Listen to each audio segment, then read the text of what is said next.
Hey guys, I've had the y570 by Lenovo for about a month now, and I'm ready to do a full review. First off, the case has a very nice style. It's somewhat reflective, even though it's a brushed metal plastic look. It is fingerprint proof. The glossy bezel is a little bit annoying as it is a fingerprint magnet, but the keyboard is solid. Overall, the build quality is very solid. The hinges are plastic but smooth. They do wobble a little bit, as you can see from the video. On the left, you have your VGA, HDMI, Gigabit Ethernet, and your eSATA USB microphone and headphone. On the front, you'll have your memory card reader, your SD Pro, XD, MS Pro, MMC, everything, Optimus switch, and wireless switch. On the right, you have two USB 3.0s, a DVD drive, power, and Kensington lock. You get your Nvidia 555M card, graphics card inside, and your choice of Sandy Bridge CPUs. As far as the keyboard and touchpad are concerned, you have chiclet style keys. They're very nice to use. Your number pad is included, which is very nice, I find, and other office users might find as well. For that, you do compromise a little bit on the button size when it comes to your shift, enter, and backspace buttons. That can be a little bit annoying sometimes, but you do get used to it. The touchpad is very nice. I enjoy it a lot. It's very light, it's very textured, and I actually like that. You have your bar style mouse pad right here. It's very light, but it does make a very clear clicking noise whenever you use it, so that's nice as well. You do have capacitive inputs right up here. They're actually useful. They're not gimmicky like in the y560, which I didn't like.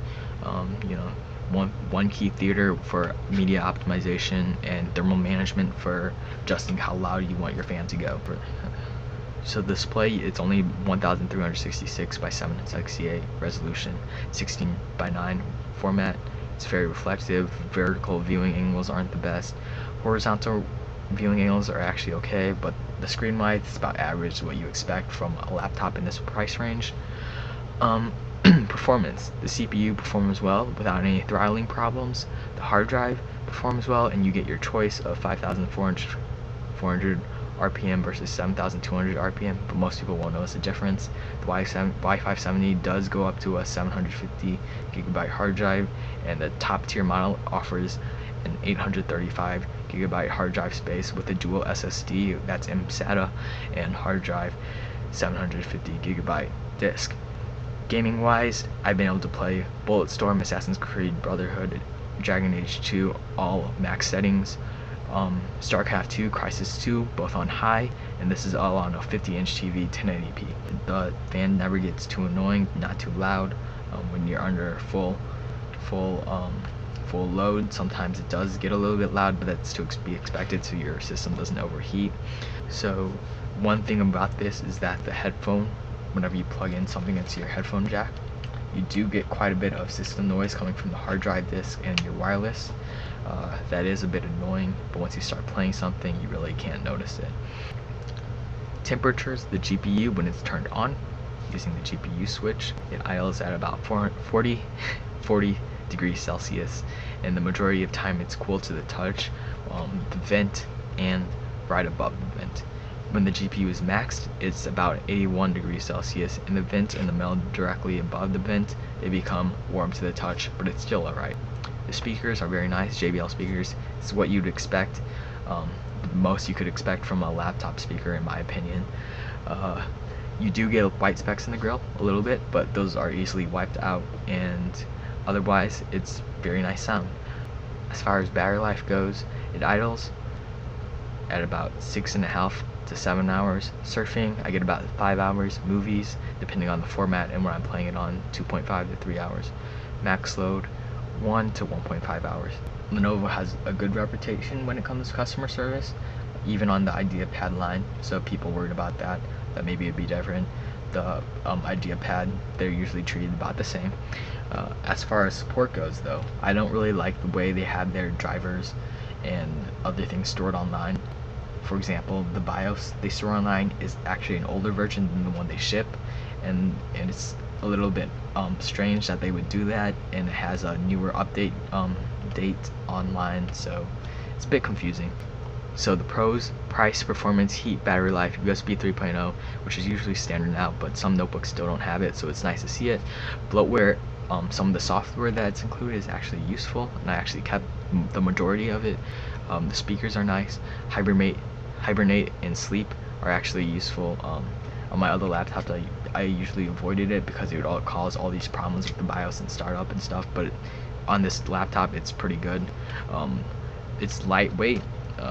It's not too portable because it's a 15.6 inch, but it fits in my backpack and it's nice. Resolution, vertical viewing angles aren't that great. The fact that it has a DDR5 graphics card rather than the DDR3 version, and you might ask, isn't DDR5 faster? But in this case, the DDR5 is more of a gimmick, because with the 555M, that turns out to be like a 540 overclocked. So yeah, it still performs relatively well, performs better than the 550 M, but the 555M, it doesn't perform quite as well as the DDR3 version of it. There's lots of tweaking that needs to be done in order to get it to how you want it. Changing the screen settings, which is really annoying at first because I didn't like how it was set up at first. The static and headphones. What you want to do if you do get this laptop is upgrade the graphics driver for the 555M and your 3000 HD Intel graphics driver. You can find those. I'll link to you below, so that you can do that. So your alternatives might be a Dell XPS 15 or a DV6T by HP. They both have different pros and cons. Usually you can find coupons for the y570 though, just saying. You can get 20% off, and then by that time it's about $150 cheaper than your next alternative, in which case I think this is the best notebook you can get for the price. If you're considering the y470 or the y570, I'll give you an example running a game. So Bulletstorm maxed out, you can do it on the y570, you get about 35 frames per second. As far as Bulletstorm on the y470, you get about 15 frames per second. So that's a little bit difference. You can play it maxed out on this, you can't play it maxed out on the 550M that comes with the y470. Portability wise, 14 inch versus 15.6 inch is quite a bit of difference as far as width goes. So you might find that the 15.6 inch is a little too big for you. You might want to visit a store and check that out yourself. So yeah, overall I would definitely recommend this notebook if you're looking for price and performance. They're usually really good deals as far as coupons go. I got this, like I said, for $680. It's the i5 version, second tier from the left if you're looking on the Lenovo website. They have began offering these on the Newegg website, but I would recommend checking out Lenovo's website to see if there are any coupons or good deals going on at the time. So yeah, hope you enjoyed watching this video, and feel free to leave some questions if you have any. Thanks for watching.